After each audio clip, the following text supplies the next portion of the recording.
Okay, guys. Good afternoon and maybe good morning or good evening. Can you hear me?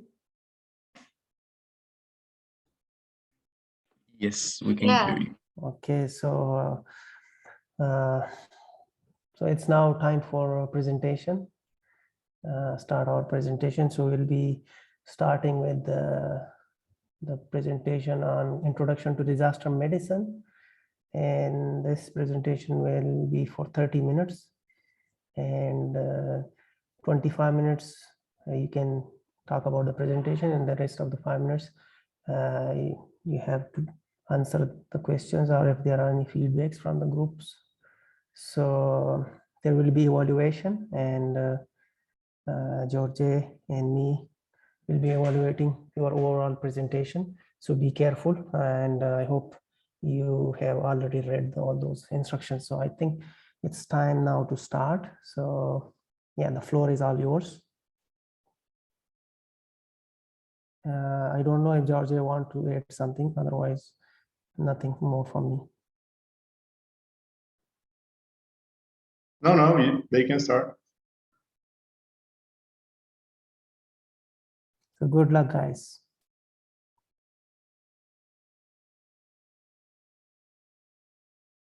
All right, then can we?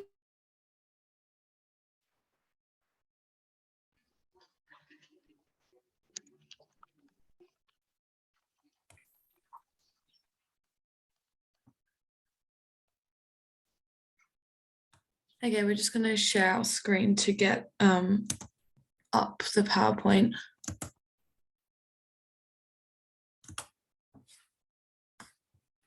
Give us a moment.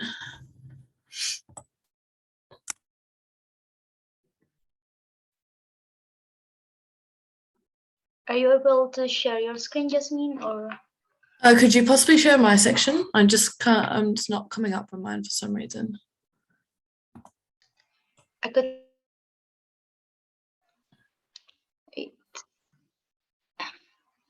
Is it visible, right, Jasmine?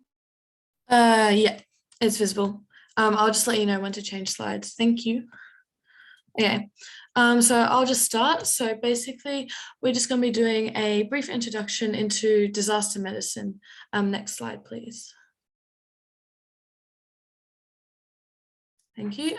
So what we're going to go over today is basically what disaster medicine is, what a complex humanitarian emergency is, the disaster medicine cycle. We'll also look into global health, the social determinants of health, health equity, and health systems. Next slide, please. So firstly, we're going to begin with the definitions of disaster medicine.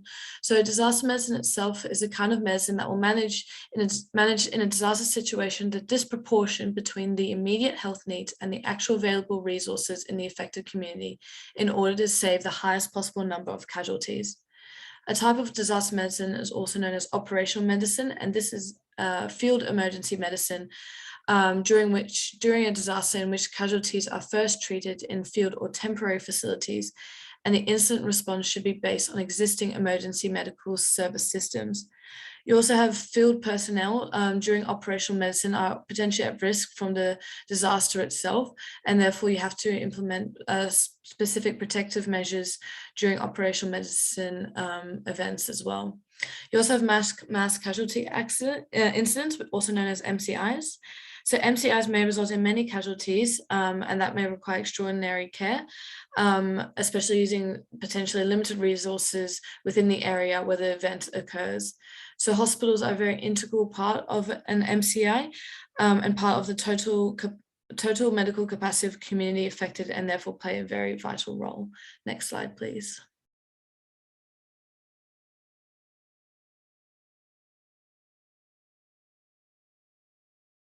Oh, is it changing? Is it changed? It hasn't changed for me, but that could also just be me. Neither did it for me. So maybe try again to share your screen. Stop your sharing and try again.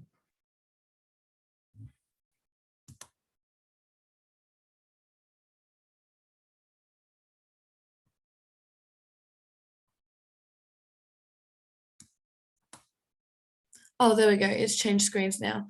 Okay, so for a complex humanitarian emergency, basically they are humanitarian disasters which are co-occurring with multiple additional factors, and these often include many different instabilities, which are intractable demographic, environmental, economic, and social instabilities. And then the response often involves multiple stakeholders and agents where there's an interaction between the instabilities. Disaster medicine is also very closely associated with risk and vulnerability. And risk includes, is defined as a potential loss of life, injury, and destroying or damaging of assets in a system, society, or community over a specific period. And this is generally determined as a function of hazard, exposure, vulnerability, and capacity. In terms of vulnerability, it looks more into susceptibility. And so it looks into susceptibility of specific populations, assets, or systems to the harmful effects of exposure to a disaster or any other hazardous event. So vulnerability is generally considered to be multifaceted, dynamic, and composed of various dimensions. And these dimensions include human, social, physical, economic, environmental dimensions. Next slide, please. So now we'll look more closely into complex humanitarian emergencies. So CHEs generally don't have a very clear definition, and so it often involves the co-occurrence of multiple different instabilities, such as ones listed before, including intractable, demographic, environmental, economic, and social. So conflict, warfare, and civilian risk are the core of the CHEs in many of the different definitions.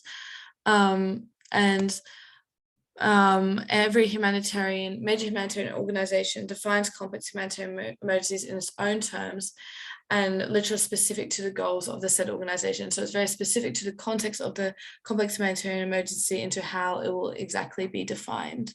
Next slide, please. So the UN specifically defines CHEs as a humanitarian crisis in a country, region, or society where there is a total or considerable breakdown of authority resulting from internal or external conflict, and which requires an international response that goes beyond the mandate or capacity of any single agency. So if we look at the flowchart on the right, we have a disaster, and if international humanitarian aid is required, it's known as a humanitarian emergency. However, if it's not required, it's just categorized as either a national or local emergency. If the humanitarian emergency is also associated with political instability or armed conflict, that's when you get the definition of complex humanitarian emergency. However, if it's not associated with those extra factors, it will just be considered a major emergency. Next slide, please. So that was we just looked at the UN definition, but there's also definitions from other organizations, which identifies how complex humanitarian emergencies are very context specific and very organizational specific.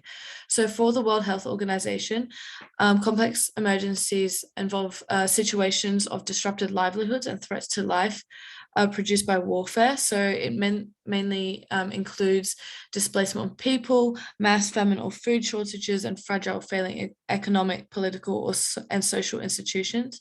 The Food and Agriculture Organization of the UN also has its own definition that generally looks into, also has the inclusion of natural disasters and diseases, as well as natural hazards and worsening of poverty. Next slide, please. So there are 4 different types of complex humanitarian emergencies. So type 1 is considered to be the acute type of CHE, and this generally involves active high-level armed conflict, an acute environmental disaster, high levels of poverty, and complex social and ethnic geography. With type 2 CHEs, they're generally considered more chronic rather than acute. And these situations involve persistent low levels of armed conflict, long-term disasters, or high exposure to climate change, high regional poverty, and changing demographics between groups. Type 3 CHEs are urban. So these are situations in which there are high rates of civic violence, high exposure to environmental risk, high rates of sectional poverty, generally seen through unemployment and demographic volatility. In type 4, these are protracted CHEs, and these are situations where the central state is decayed. So basically armed conflict is high and there's persistent instability, and generally neighboring countries also start becoming involved, and there's diffuse violence throughout.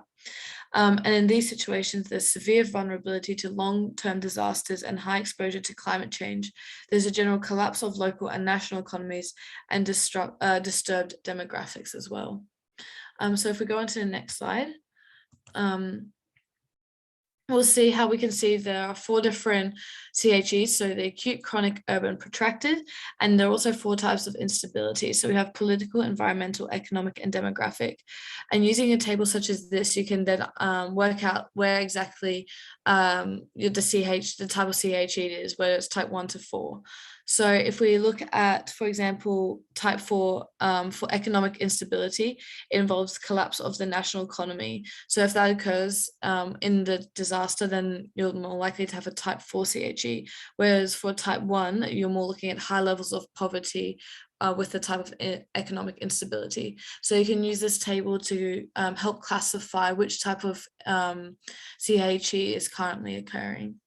Next slide, please. So now we'll just run through a brief case study of what occurred in Syria a few years ago of a CHE. We'll be looking at uprising and descent into civil war crimes, chemical weapons, humanitarian crises, and peace efforts.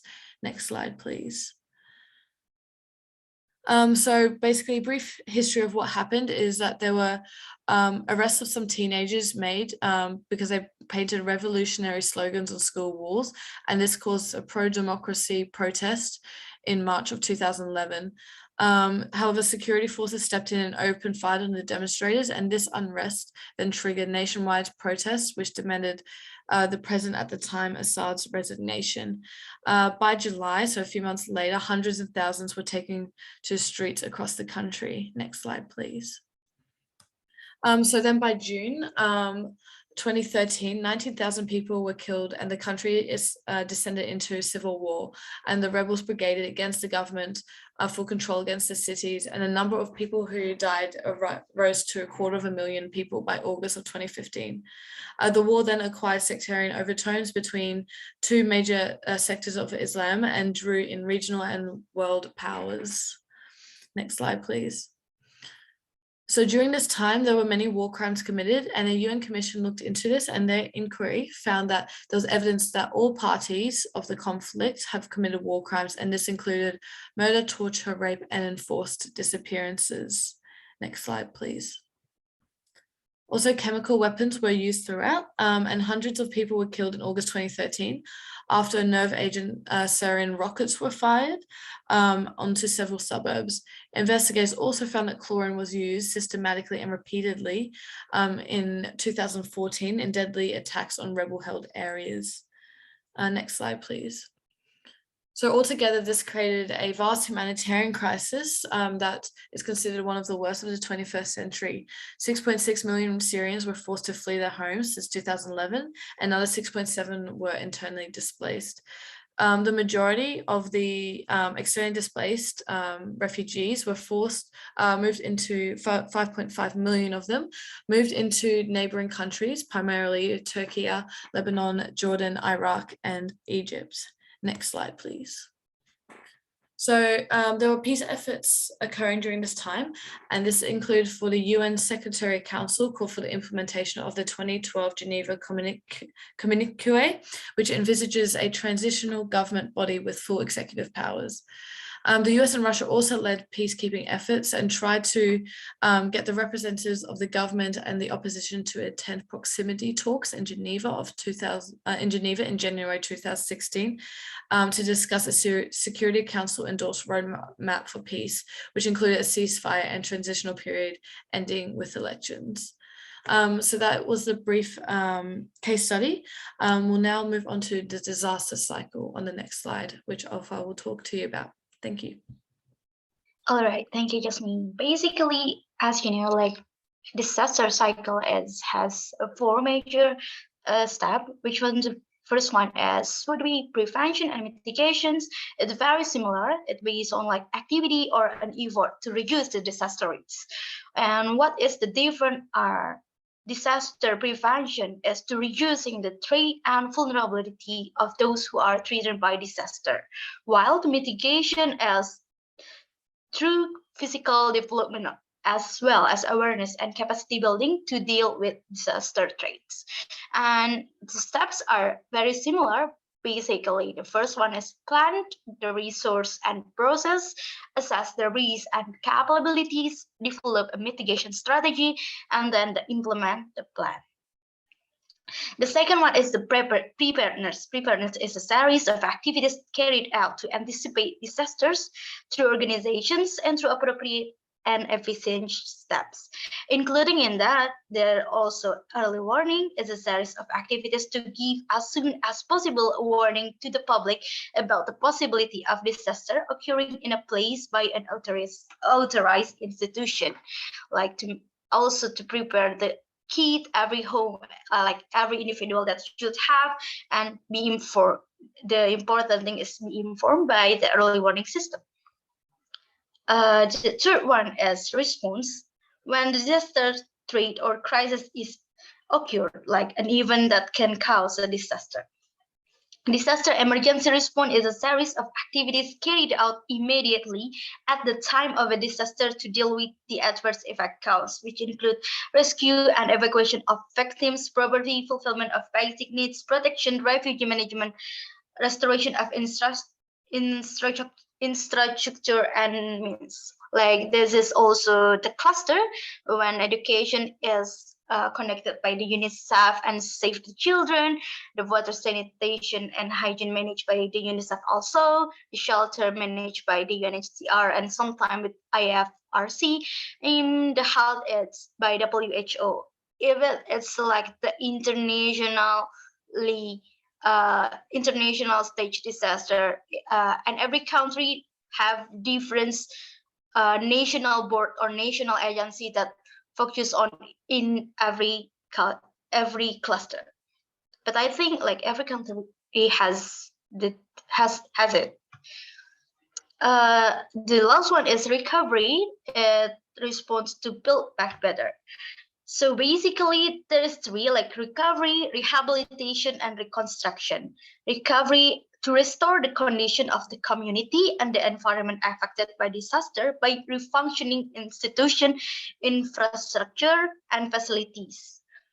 While rehabilitation is the improvement and restoration of all aspects of public and community service to an adequate level in post-disaster areas. Then the reconstruction is rebuilding of all the facilities and institutions. It's like the post-disaster recovery shelter, but not like the camp, but like shelter. Okay. We are talking about global health. You might be heard before in your lecture, and hopefully it's like more open-eyeing presentation. So global health is when the first time I heard global health, the first thing that comes to my mind is like I have to think globally and like locally, including about the health, because every of us maybe have a different approach in our health system. So global health is the study, research, and also the practice to improve the health and achieving equity.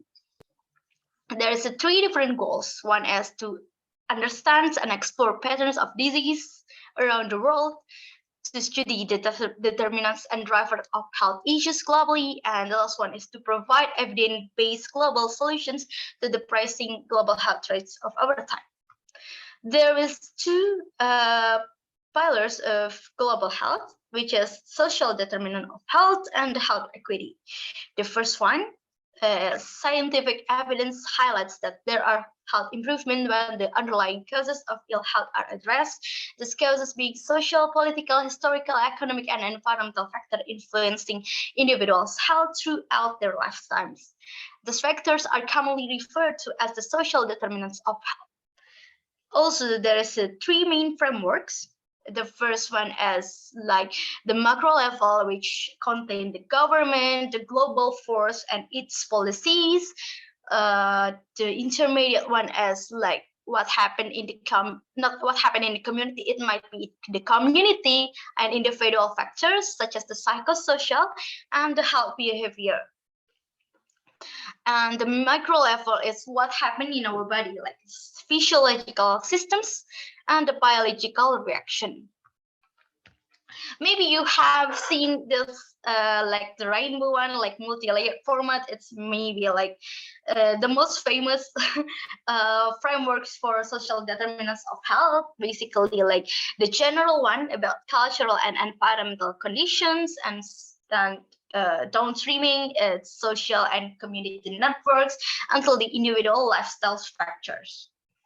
And there's the last one, I think it's like the newest. The newest is explicitly connects the social determinants of health with the concept of equity, like the social cohesion and social capital as connecting between the position of socioeconomic and its health system, between the structural determinants and intermediary determinants. And this determinants is impacting on the equity in health and well-being, and based on that, maybe like research or study, it can involve the political context to make a new policy or to reform the policies. The next one is health equity. The focus of health equity means the absence of unfair, avoidable, or remediable differences among groups of people, whether those groups are defined socially, economically, demographically, or geographically, or by other dimension of inequality, like disability, gender, ethnicity, orientation, etc. Okay. Basically, we are sometimes if we are researching about social determinants of health, we are talking about also health equity. We ask about their educations, their neighborhoods, and also the relevant healthcare. What the subjects of research are. Okay, the next one is global health after the COVID-19 pandemic. It's not after, maybe like in the meantime of COVID-19 pandemic, because not all of us like finish our COVID-19. It's not pandemic again, but it's like endemic. And like in my country, in Indonesia, there's still we are obligated to wear masks if you are going outside. So actually, the pandemic has been a crucial moment for global health, and not only because it has reinvigorated interest in this discipline and highlighted the need for strengthening global governance.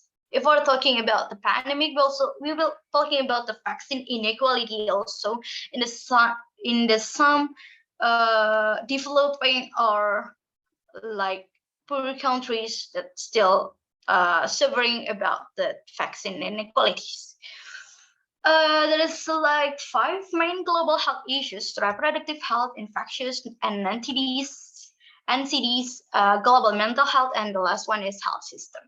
The first one is reproductive health, about family planning, maternal health, and HIV or AIDS. Like that, family planning, that is the planning aimed at determining the number of children through birth control with the ultimate goal of containing population growth. In some countries that has so many populated human, like they limit every citizen to only have like one child only, or 2 children only every family. The second one is about maternal, newborn, and child health services. It meaning that provide to mothers and their infants to children up to 5 years of age. In the some countries that also have like for father have full love and mother have full love if they are working mother or working fathers. And the last one is intervention to addressing sexually transmitted infections. The important is like HIV and AIDS. We are working towards like 90s for the 2030s. So next is about entities. According to WHO, there were 20 entities. Like this is, you can see it like from helminths, from protozoa, viral, bacterial, ectoparasitic, or fungal entities. Yeah. The greatest traits that pose risk to the achievement in the field of infectious diseases management and control are vaccine hesitancy, climate change, and global warming, which have changed the pattern of infectious disease across the global. Like it depends on the climate, it depends to the global warming, and also the vaccination and other things that can prevent the entities. Almost the last one, it's like the NCDs gradually cause illness and therefore can be defined as chronics. The fact that they are caused by a few common modifiable risk factors, such as controlling consumption, controlling like blood pressure, do not have sedentary lifestyle like that, and the long latency between exposure and outcome, their high preventability, their need for long-term treatment. Global mental health, its conceptual origin dates to 1949 when a mental health division and expert committee on mental health were established. There's two main issues are faced by global mental health. The first one is the treatment gap. Second one is the increasing need for mental health care. Key objective within global mental health that can be summarized as follows: as to counteract mental health stigma, to strengthen mental health capacities, to implement preventive measures to decrease the incidence of mental disorders, and to scale up intervention that currently access to evidence-based mental health services. And the last one is like the WHO health system framework. And also last one. Time is running out. Okay, yeah, disaster medicine. Okay, I'm gonna finish the slide. Oh wait, please. Okay, disaster medicine cannot be seen as the deed of brave and heroic medical professional, but rather than as a medical discipline with its own academic standing. Okay, thank you so much, and we're sorry for the time's running. Okay, guys, thank you so much for the presentation. And now the floor is open to anybody from the participants. Do you have any question for the group?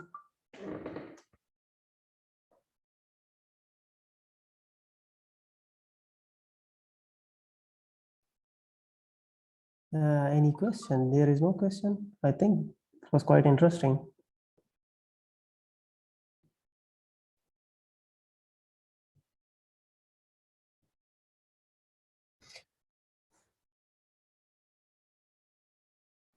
Okay, if there are no questions, then I suggest to start with the feedback. First, I would like the students. So the students not from this group, but the students from other groups. What do you think about it? How was the presentation? Considering the topic it was the introduction in disaster medicine. What do you guys think? Winston, Rabey, Victor, what do you think? I'm actually part of the group. You are part of the group. Okay, sorry. Victor? Well, I think that it was a good presentation. I think that they have a good explanation. There are some types of concepts that we can understand. So I think that it was a good topic and interesting topic. Did you felt engaged? Or was it a bit boring? That was a bad point. I feel like I only listening that topic, are not like participating. Okay, got it. Thank you. Winston, what do you think? Yeah, I suppose I do agree with Victor. Yeah, I found the presentation very comprehensive. It was very all-encompassing, and it was a really like broadly a very good introduction to disaster medicine. But I suppose maybe an area to work on might be a bit more interactivity. Yeah, just to so that we can maybe be involved as an audience. Yeah. Laura, what do you think? How was it? Laura, are you with us? Okay, she's not with us. Kritika, what's your opinion? Kritika is also part of the group. But is she with us today? No, I don't think so. Okay, we need to modify the attendance list. Carlos?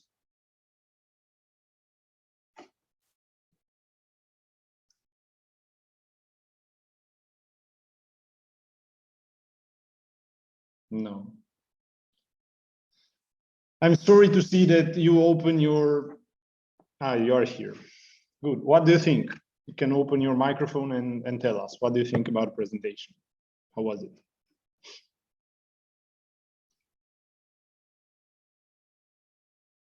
Okay, maybe he will write in the chat. He doesn't have a microphone. Okay, then you can write us on chat. What are your thoughts?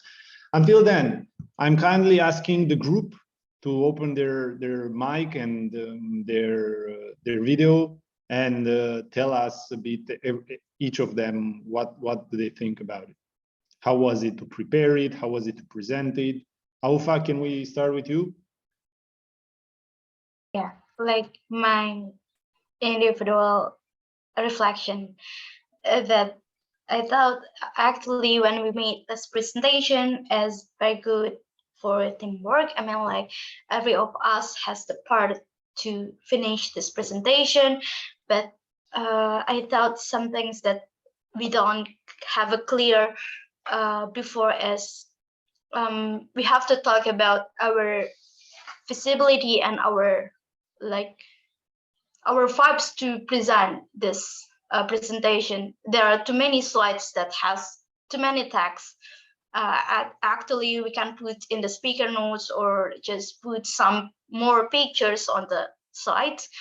And also, for me, I mean, like I still didn't understand. Like we only have 25 minutes and 5 minutes for feedback.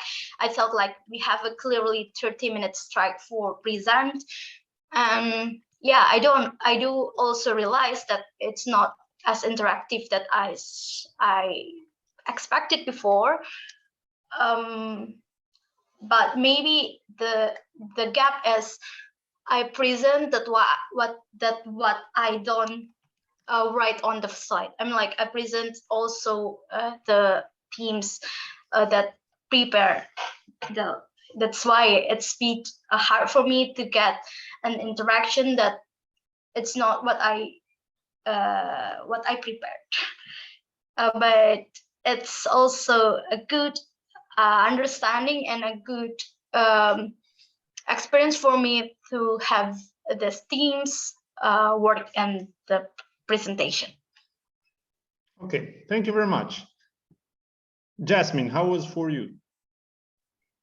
Hi, yes. Honestly, I think the whole process of doing this assignment was actually quite good, like working with people from like getting to know other people on this, doing this course as well.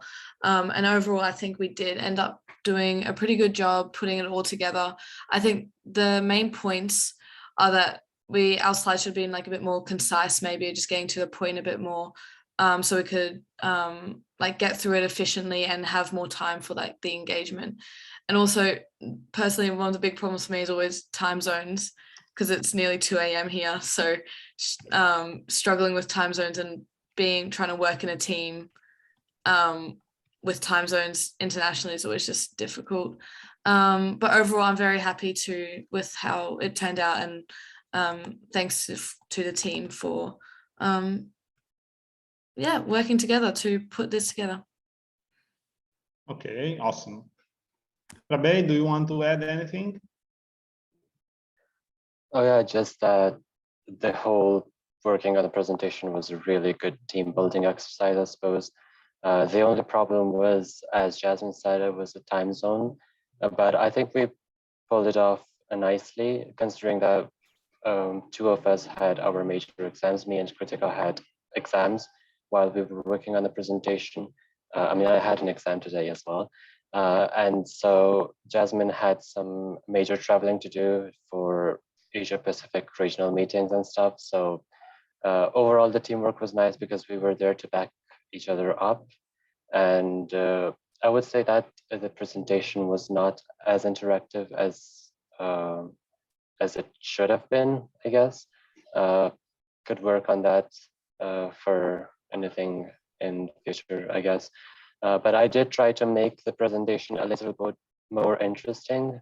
When we submitted the presentation for review, there were some remarks about how to make it more interesting. And so I added a little bit of this small case study for Syria to make it a little bit more relatable when you have a real world example of something that's actually going on in the world. It makes a lot more sense to comprehend the concepts a little bit more clear.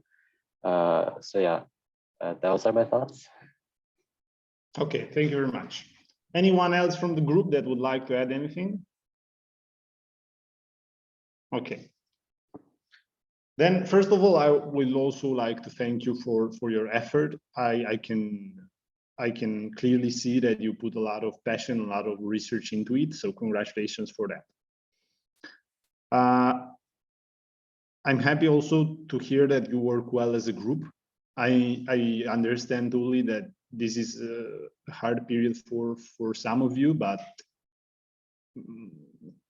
you knew this from the beginning. You knew the period of the residential since you applied. So we assume that you can be dedicated in this period.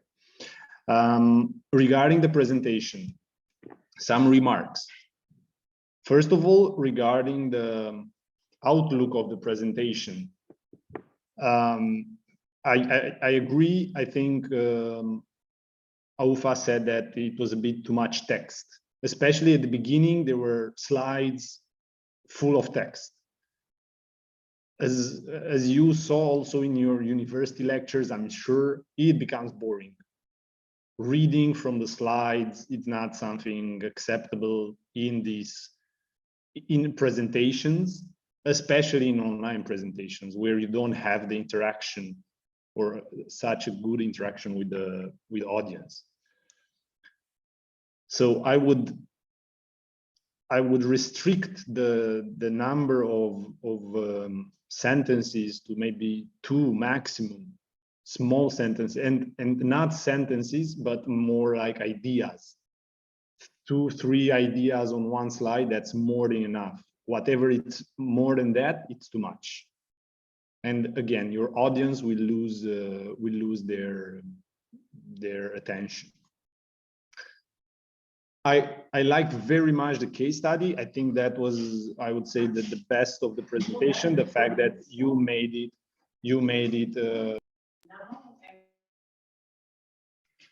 Sorry, so you made it a bit more interesting and a bit more anchored into a real situation. So I think that's the way to go.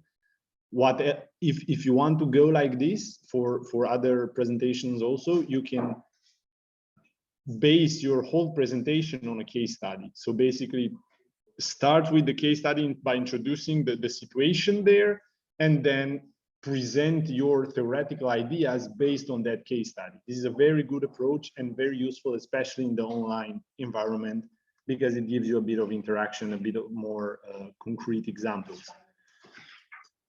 Regarding the information presented in this presentation, you didn't quite respect the template set by FMSA and by Crimedim. So basically, if you look on the original presentation of the introduction, you have there the classification of the disasters. You respected at the beginning the terminology, but went much more in depth. And then from, I would say, more than half of the presentation was about global health. Can you please explain a bit, why did you put so much emphasis on global health? Because you talked about sexual violence, about communicable diseases, non-communicable chronic diseases. So why did you get so in depth with the global health?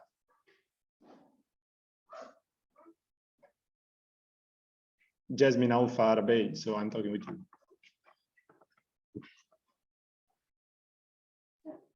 So I guess the reason it was a little bit prolonged is because the global health in general, when we were studying it, it was a little bit larger topic compared to the other three major topics that we were covering. So basic definitions, introduction to CHEs. Compared to those, global health was a little larger, so we had to put in extra information. I guess that made it a little bit longer than the rest of the presentation. And for example, how relevant is, in your opinion, how relevant are the non-communicable chronic diseases in terms of introduction in disaster medicine? Yeah, that was a little too much, I guess. Yeah, so that's what I'm telling you, because you will go back into your universities when you will organize your ITDMs, and there you will have people or attendees without previous knowledge. So even for me, who I know these principles or these definitions beforehand, it was a lot of information. People won't follow you if you go so much in depth. And you have to differentiate between global health and disaster medicine. These are two different concepts. Of course, during major disasters, global health principles are super important, but I would say as a general idea, global health is a, how to say, not emergency thing. So in global health, you don't refer necessarily or mainly to emergencies or disasters. I don't know if I made myself clear. Yeah, it's crystal clear. Okay, so try to be more focused on what are the key messages that you want the students to know. Also at the beginning on the types of the humanitarian crisis that you've described the four. I think this is a bit too much. Maybe give an example of a humanitarian crisis and talk a bit about some particularities of humanitarian response. Maybe that would be more appropriate, again, for the introduction than going so much in depth into the theory. What do you guys think?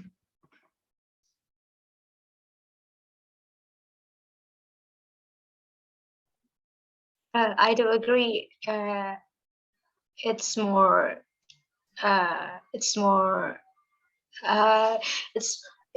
like to introduce about disaster medicine if you're talking about the humanitarian emergency rather than about the global health itself. Okay, and one other thing that I would like to emphasize and to recommend strongly is to engage your audience. Ask them questions, make them pay attention. Because as you saw here, if I now start to call every one of them, I'm sure that from 17 people, probably, I don't know, 7 are not here, are not listening. This will also happen face-to-face when you will teach.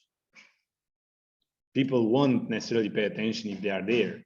So if you ask them for examples, ask them what do they think that a humanitarian crisis is. For example, through such simple question, you can engage them, you can make them think about it, and then you come with the answer.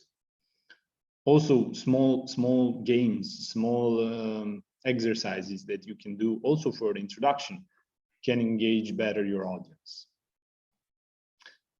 Okay, again, congratulations.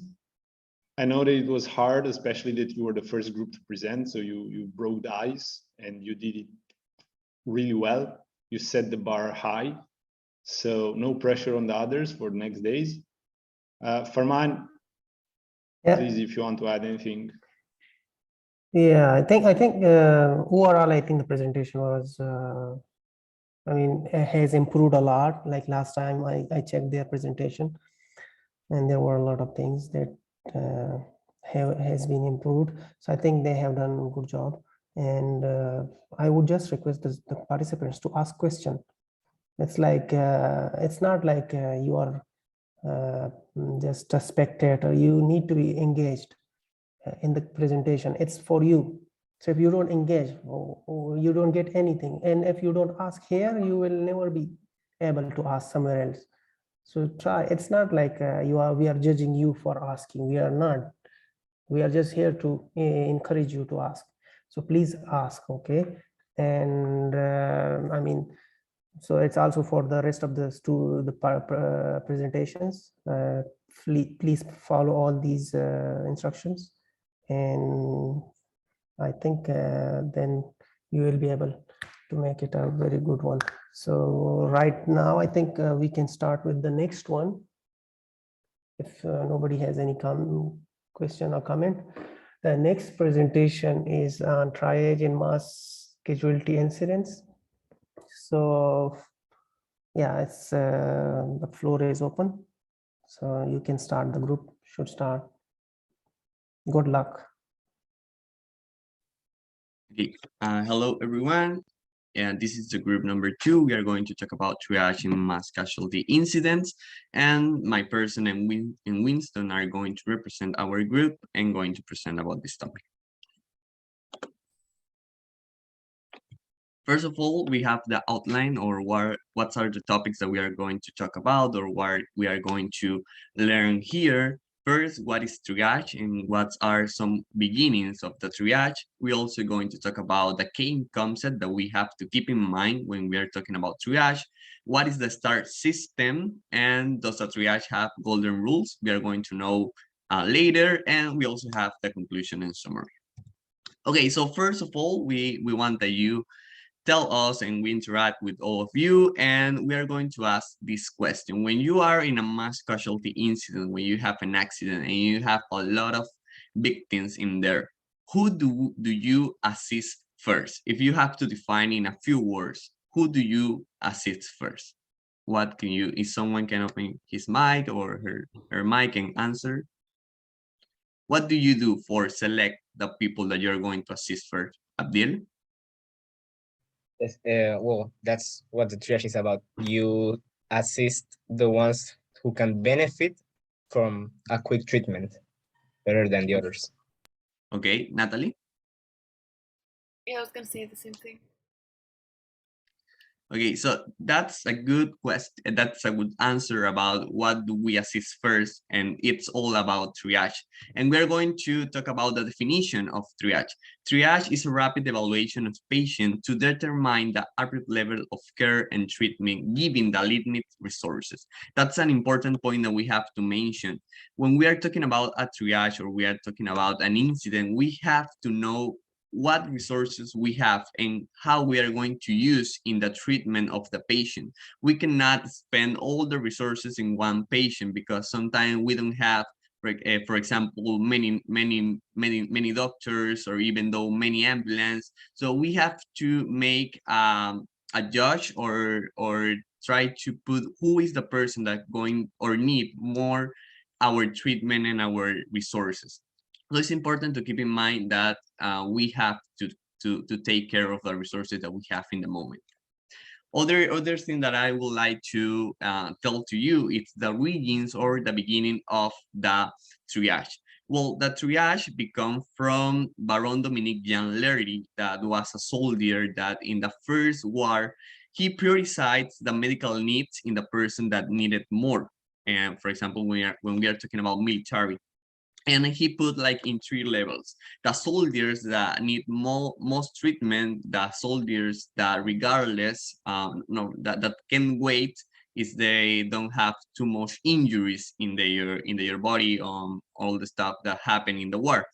But it's an important point that we have to take in mind, and I think that it's very useful for our days, that we do not can put in front of the treatment about the rank of the people. For example, if we are in an accident and we have some political people or we have some people that have an authority on the society, we cannot put first that people because they have a rank below the other people that can be treated first, because they have most injuries. And also it's important to know that the triage, the first triage that the people do in the around the world, it's about it was about food, it was about coffee. They sort or they classify the coffee, and that kind of topic the physician Baron Dominique Jean Lery used for the treatment of the military people in the war. So another question, if you can open your minds, it would be very fine. What is the main difference between disaster medicine and conventional medicine? What do you think? Okay, you can. Sorry for your name. It's Sekin. Yeah, go ahead, Jiting. Yeah, go ahead. Yeah. Thank you. So I think the main difference is that, like, in conventional medicine, you try to like prioritize patient care for everyone, so the best care for everyone. But in disaster medicine, because you have limited resources and usually overwhelming casualties, so you have to do the most good for the most number of people with the limited resources that you have. Okay, it's a good question. Another one. Okay, so that was a very good question. And also we have to mention that in a disaster medicine, we have a lot of victims.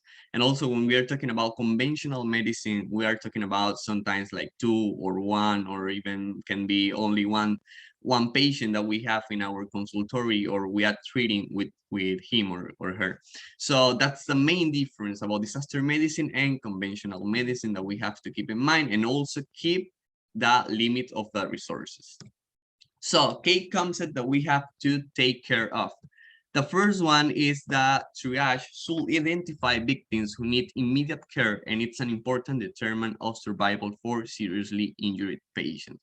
So that's one of the things that we are talking about, and sometimes you mention in the questions that we need to identify and classify the people that need the immediate care. We cannot put, like, for example, some treatment and some methodology and some interventions in some people that they didn't need it. They are like walking, they are conscious, so we couldn't spend too much time in that kind of people, and we have to move forward for other people that need more our attention. So it's important that we identify who is the victim that needs immediate care. The second key concept is that we should ensure the efficient use of available resources as well as quality of healthcare. It's important to mention that when we are talking about triage, it's a little controversial because sometimes we have to use our mind thoughts about what we are going to do, who do I going to put the resources available for, who are going to assist first. But it's important to have like impartiality in all that stuff. We only have to make by the way of their symptoms or their signal or who or what is happening, all that stuff, but not put in mind like, well, that's my mom, that's my father, that's my sister, I'm going to treat her first, because we have to do for the people that need it and the people that are most injured. So, and also we have to use efficiently the resources that we have in the moment. This is an important concept that we have to keep in mind. When we're talking about an accident, the conditions of the patient can change over time. So for example, if a patient are conscious, are walking, are in a good state, in a good health state, we have to know that in some minutes or in some hours that person can change, and some maybe that person can put like unconscious, or the respiration rate can low and some that stuff. So for that reason, we have to reevaluate the patients that we say that it's not to injury, because the condition of a patient can change abruptly. So here we have a flow chart. We have to evaluate, assess, sort, treat, transport, and again evaluate all the patients that are there, because they can change. The key concept number 4 that we have to keep in mind, it's the planning phase. We have to know that for every accident, every incident, or every whatever disaster that we have to treat with, we need to know that we need a plan. It's not, it's an important phase that we have to, that we have in front. We cannot put like all that team of doctors in that triage. We also have to put in transportation team. I mentioned that because in the simulation that we have in our group, we put like, okay, I'm going to do the triage, but we need some other people in other camps or in other subjects of the treatment of the patient. So it's important that we do a planning phase. We cannot go over there and only, okay, it's the person that I'm going to transport. We need to planning all the stuff that we are going to do. It's an important topic about. So a recap about the key concept. First of all, we have to prioritize. Second, we have to be quick and efficient. And the third one, do not forget to reassess and repeat evaluation. And the last one, it's about that we need a plan. That's a little recap of what we talk about. Okay, I'm going to introduce you to the STAR triage. The STAR triage is one of the most common triage that we know. And it's a triage that it's one of the most common and popular. So it's the definition of a STAR triage is that it's a simple triage and rapid treatment. That means that in some minutes we can put the priority of people that need to be transported and need to be safe and need to be evaluated before. And also we have in the right side some other triage systems. Okay, for example, here when we are talking about the STAR triage methodology, it's an important application of the triage, and also you see that there are no CPR. Okay, when we are talking about the STAR triage, we have to evaluate every patient in 16 seconds. That means that we have to evaluate one patient per minute. And we have to do in 3 different ways. We have to evaluate the respirations, the perfusion, and the mental status of the patient.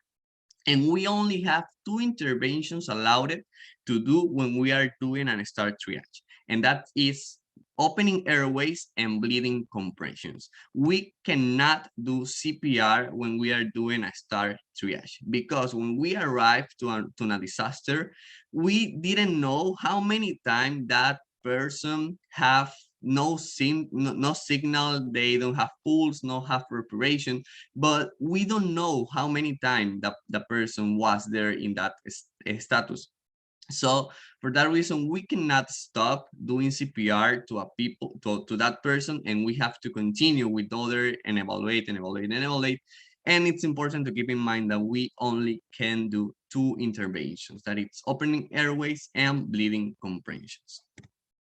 So here we have an algorithm or a flow chart about the STAR triage. STAR triage have 4 categories that we can say that it's the green, the yellow, the red, and the black. The black one is when a victim we think that can survive because of the severity of their injuries, and we only do palliative care. The red one, it's about a victim that can be helped and can survive with the transportation and the stabilization of their signals. And the yellow one, it's someone that the potential of their injuries can put them in a red one state. So we have to take care of them and continue evaluating in a few hours for know if they are evolved in a good way. And the last one is the green one, that we say that it's a person that do not have minor injuries. So we have to, when we are talking about the triage and we're going to do, we have to make some steps. For example, it's the ones that we saw on the algorithm. The first one that we are going to ask is if the person is able to walk. If able to walk, we say that it's a green person or is in the low level of injuries. If that person can walk, we are going to evaluate the breathing, and we are going to evaluate the respiratory rate. For example, if there are less than 30, we have going to evaluate the pulse. And if there have no pulse, we put in the red ones, for example. But if in the respiratory rate they have over 30, we put immediately in the red ones.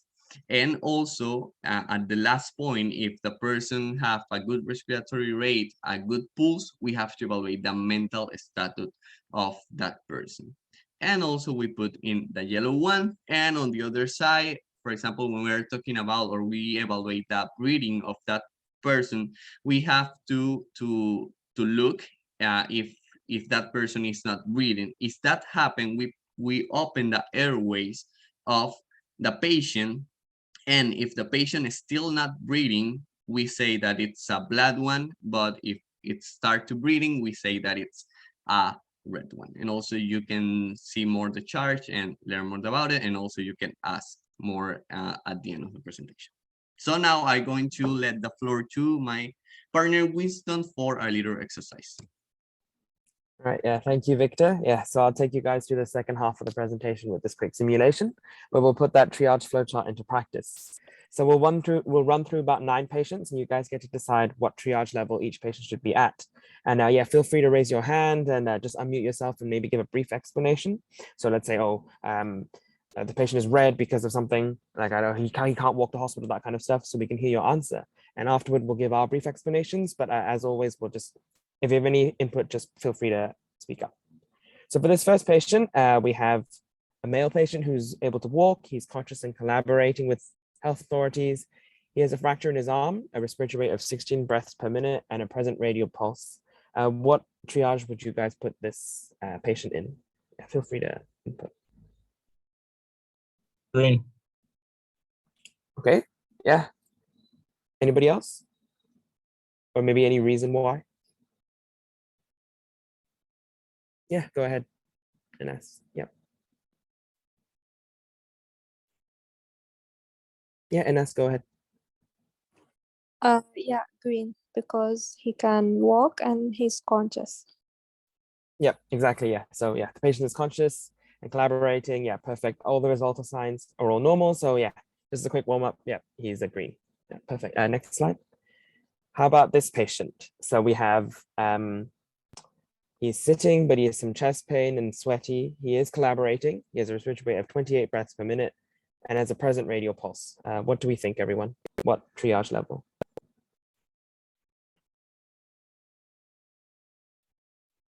Be a bit trickier, this one. What do we think?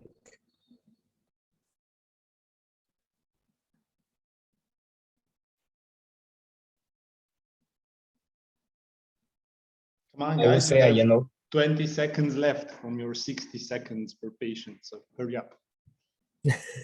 Okay, I heard yellow. Nice. Okay, yeah, so let's just run with that. Yeah, so yellow is indeed the answer, because seems that we can delay a little bit of urgent care, but chest pain, hyperventilation, and sweating, those kind of symptoms can be suggestive of certain more severe diseases like myocardial infarction, but also particularly because the respiratory rate is quite high, it seems like medical care should be, you can see it coming, being required, but not as urgent as, so slightly above green to yellow, but not as urgent as red. Yeah, so how about, should we move on to the next patient? Yeah, okay, so our third patient, we have a female patient who's sitting, but she's a bit agitated, but she is collaborating with authorities. She has some abdominal trauma, 35 breaths per minute respiratory rate, and a present radial pulse. What do we think?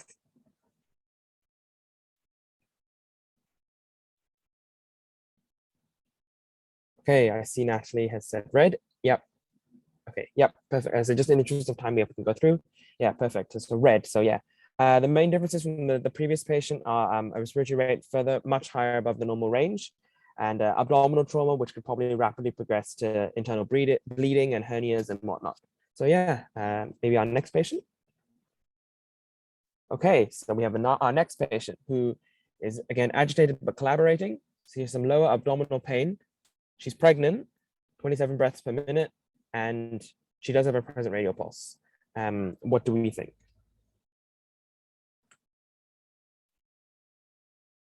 This one might be a little bit trickier. What do we think? Green, yellow, red, black. Okay, Anas says yellow. Anybody else? Okay, yeah, okay, yeah, it is indeed. Yeah, you guys are very good at this. It's indeed yellow. We were thinking that, yeah, being pregnant does raise some concern for the patient already, as there are many complications and pressures on the woman's body for pregnancy. But the low abdominal pain and the high respiratory rate could be somewhat related to the pregnancy. But of course, it might not be, and it could progress more severely. So instead of green, it would be like slightly elevated to yellow. Okay, perfect. Should we move on to the next patient? Yeah, so this is our next patient. So he is sitting, agitated, but collaborating, so otherwise in a stable position, but he has some chest asymmetry alongside his 35 breaths per minute respiratory rate and a normal pulse. What do we think? What level of triage?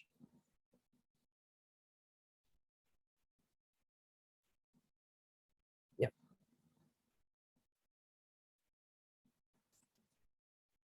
Yeah, perfect. Red is indeed the answer. Yeah, the patient's agitation and very high respiratory rate make it very similar to the patient 2 slides ago, but I think it's important to mention that the chest asymmetry raises big concerns for things like pneumothorax, for example, collapsed lung, which therefore makes it a little bit higher up to red rather than yellow. Yeah, so perfect. Yeah, so maybe in the interest of time, we'll go on to our last patient.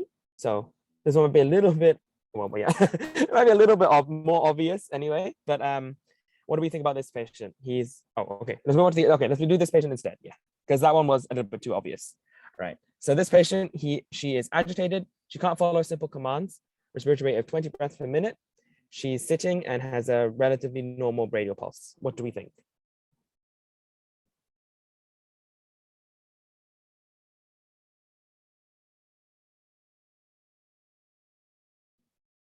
Okay, perfect. Yeah, Anas, yeah, yep. Right up, everyone. Abdiel, Anas, yeah. It is indeed red. We just want to mention here that the importance of psychological state or health as well, because she not being able to follow simple commands could be a psychological thing, but I guess it could also be a neurological thing. Like she's maybe for a stroke, for example, she can't quite focus. Okay, yeah. So in the interest of time, we can move on to the this part, which is the strengths and weaknesses of triage. Yeah. So just the point about so some patients may be under triaged or upon reassessment be reevaluated. So in terms of its strength, as mentioned, it's a very fast assessment. It provides a key expert framework for the medical team to tick off in just less than a minute to quickly categorize patients.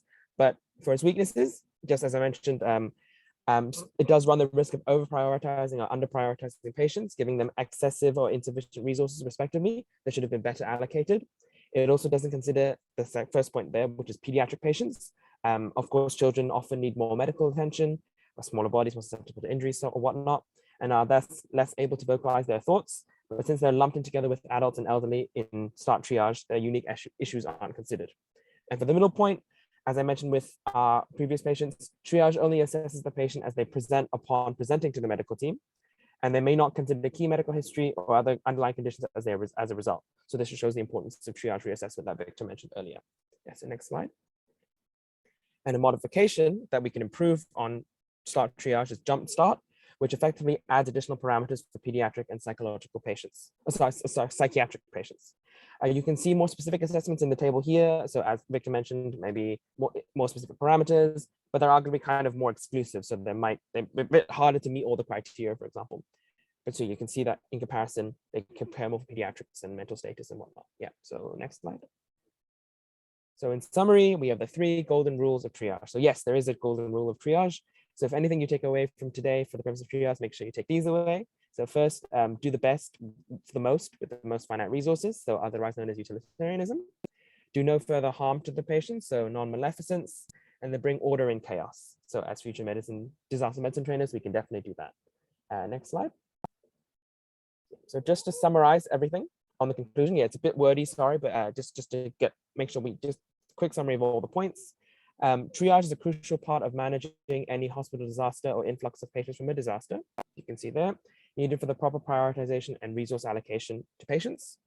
The process of triage involves the categorizing of patients based from decreasing to increasing severity to green, yellow, red, and black, black being dead. Triage is a dynamic process and thus needs constant reassessment. So for example, a patient can be less severe upon admission and then rapidly deteriorate. And finally, all good and well to have triage categorization in place, but as Victor mentioned, the plan on how to manage each stratum of patient needs to be pre-planned. And this needs to be well known among all hospital staff as part of the planning phase. Yeah, so just the next slide. And yeah, just some additional resources. We actually edited this slide a little bit so we can re-upload this slide in particular so you guys have a little bit more stuff to look into. Yeah, and that's pretty much it for our presentation. You can see our references, and yeah, thank you for listening to our presentation. Okay, that's good. And so now the floor is open for any question. So anybody has any question?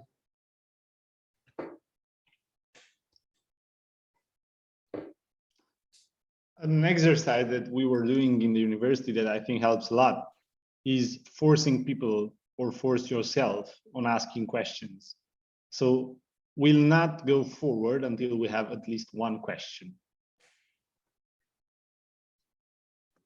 We know that maybe it could be a little quickly our explanation. So if you want Yeah, to ask something, there is yeah, Abdiel. Yeah, Abdiel, do you have any? Yeah.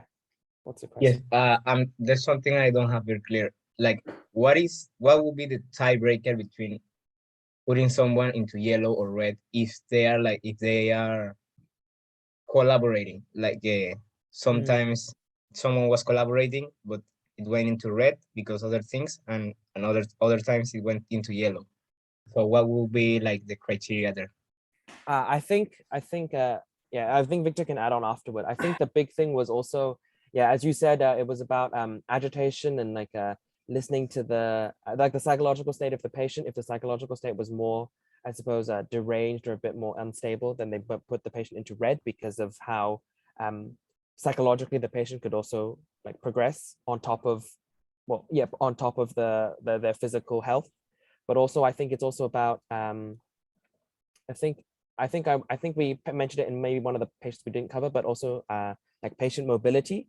If the patient, for example, has like a arm fracture that is relatively easy for the patient to still move to hospital and get the care that they need, they might be on a lower triage than someone who is like for example, broken leg that can't actually like as easily move to hospital or move out of danger, and therefore that would be in red instead of yellow. Because even though both require some level of urgent care, those in red are kind of more urgent, I suppose, yeah, or more. Here, Yeah, here and I would also, like, sorry, here okay, just for scientific purpose, Yeah. I would like to comment a bit. So the difference between red and yellow is if they follow commands or not. Basically, if a yellow patient cannot follow commands anymore, then it becomes red. Can you please share again, Winston, the triage scheme? So the start triage Okay. flow chart. Victor can share. Yeah. Or yeah, Victor.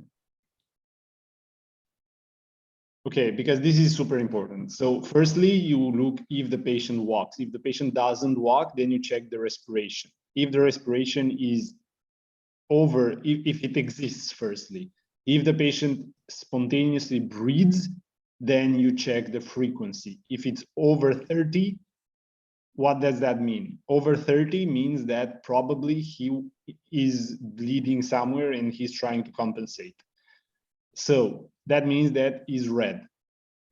If it's under 30, that means that the respiration is okay. So you go forward and check the perfusion.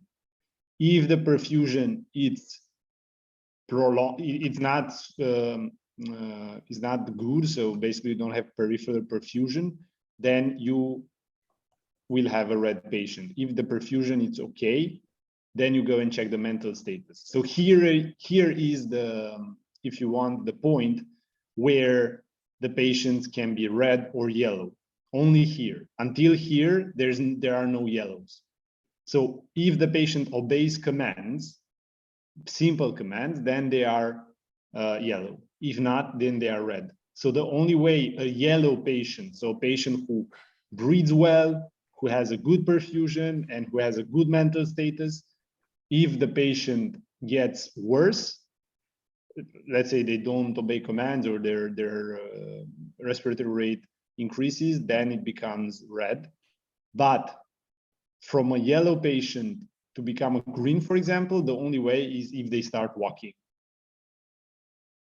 Yeah, and Clear? also I want to add that sometimes people that have a trauma, in for example, in their head, if they have a trauma, they can be conscious or they can be walking, but they do not obey commands. So in that way, we put like George said, in red ones. That's another stuff that could say that it can be a red or yellow. I have just one question with regard to the, because back in 2005, there was a huge earthquake in Pakistan, and there was this lady, she survived like under the debris for more than 2 months. And then after 2 months, they evacuated her. So I would say, I would ask, what do we, how is her status? Is which triad category will you put her? Because she's already suffering, maybe 64 days is too much, and she was trapped in a kitchen, and like the kitchen was destroyed, but she could manage something maybe. Is there any possibility? Anybody wants to add?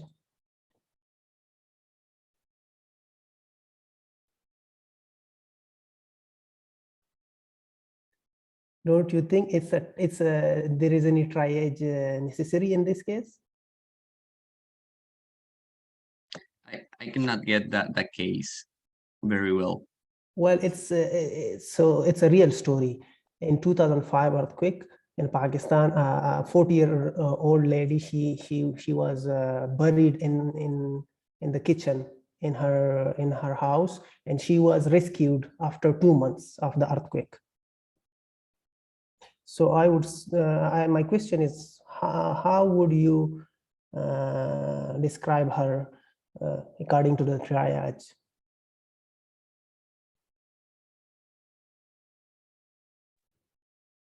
Can I say something? Yes, please.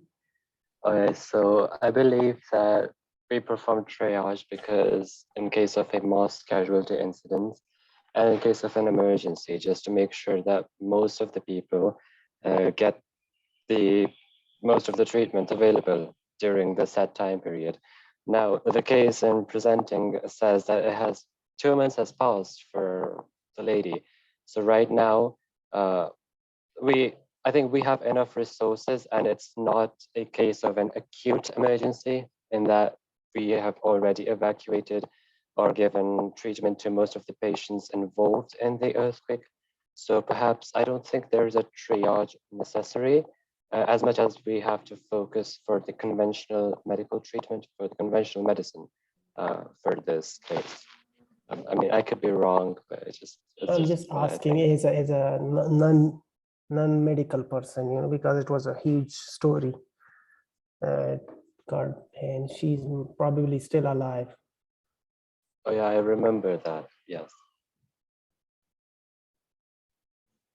Yeah, I Anyways. agree with the comment made by Rabek. So Yeah. we use triage in cases where we have too many patients to manage. So if we have one patient, then it's good. Okay. Any feedback, Farman, for the presenters? Well, I think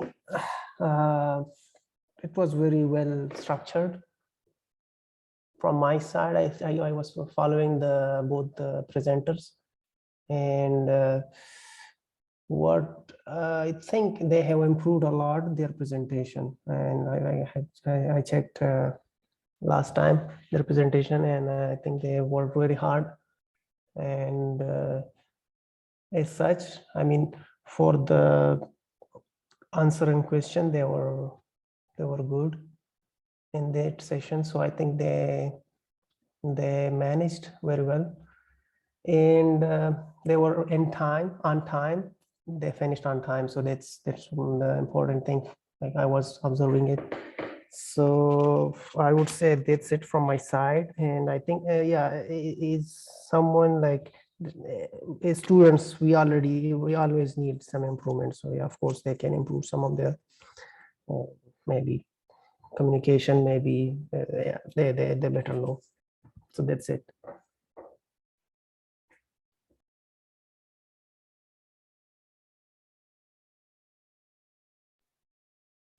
Georgia, do you have something? So from my part, again, very nice presentation. I liked the design and the outlook of the presentation. Your presentation skills were nice. You engaged the audience, so very, very well done.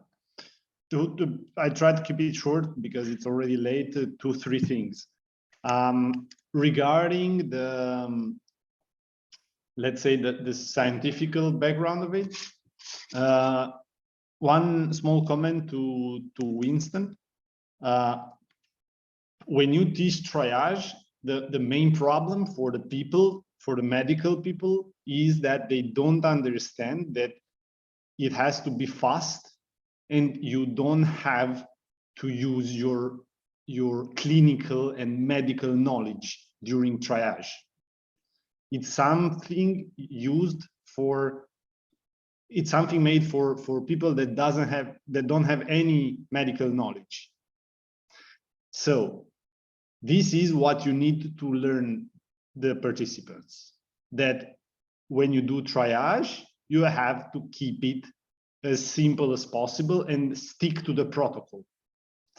Therefore, when you teach the cases, don't go into it's probably pneumothorax or it's probably cardiac infarction. No.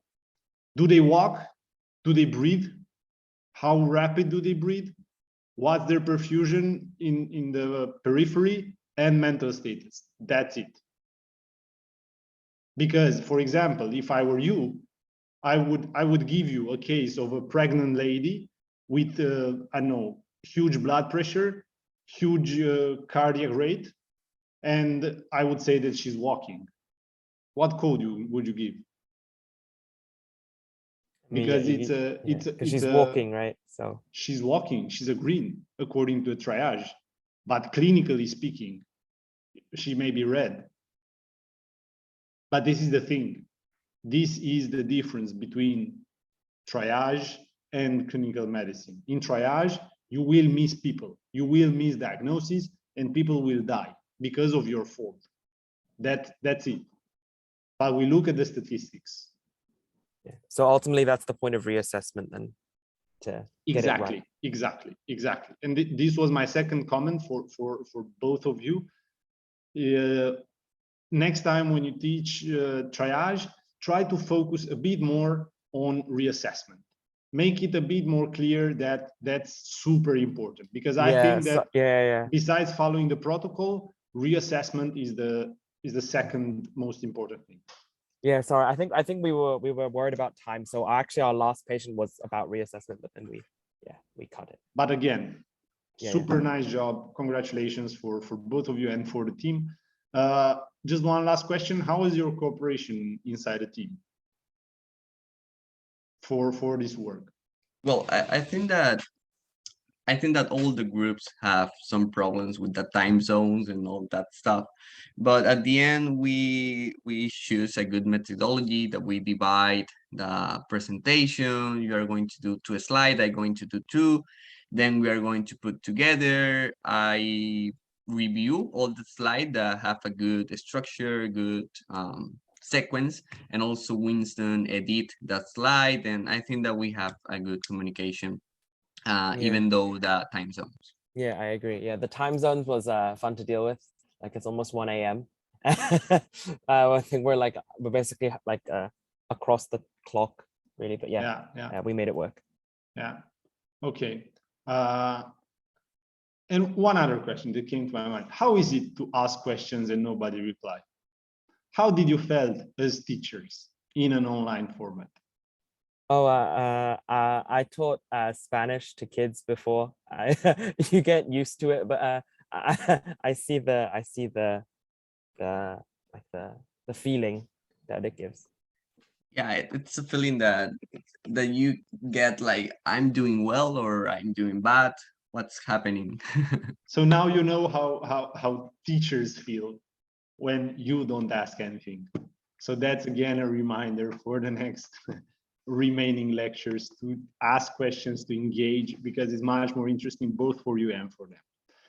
With this, thank you very much for your time. I hope that it was useful for you as group presenters, and also for the others in terms of getting feedback. Yeah, that's about it. Have a good day, evening, night, whatever it is at your place, and see you in the next session. Farman, if you want to add See you. anything. No, it's just a goodbye, and enjoy the rest of the day or the night. So goodbye. Bye, guys. Bye. Thank you. Bye bye.